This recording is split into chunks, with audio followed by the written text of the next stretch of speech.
Unfortunately, without a primary care physician, they're missing out on a lot of important services. Second-year pediatric resident Dr. David Kessler and supervising physician Dr. Kathy Sadow at Mount Sinai Hospital Take a deep breath. recognize that once a patient is finally seeing a doctor in the ER for whatever reason, while it's certainly not an ideal or an expensive place to have a patient visit, at least they're there. And maybe screening for other health issues that are costly to society as a whole makes sense. The researchers had young males coming in for any reason complete an anonymous questionnaire on sexual behavior. They also performed urine screening tests for gonorrhea and chlamydia.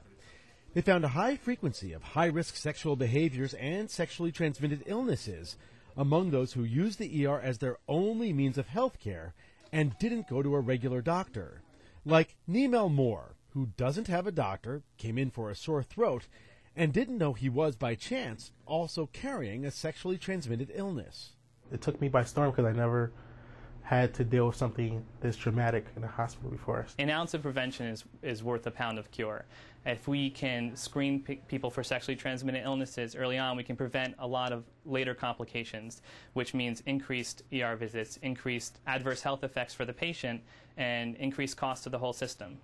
So should doctors screen not only for sexually transmitted diseases, but other conditions as well? But a big question is, even if the emergency room is used as a primary care clinic of sorts, what services should be covered, and who's going to pay for it? Further studies are definitely recommended at this point, just to decide what's cost effective. I mean, is it cost effective to screen this population? It may or may not be. Once again, we have limited resources. With chronic asthmatics, starting controller medications from the emergency department, this actually saves money in the long run and spares return visits to the hospital. Nemel will certainly say he got the benefit personally.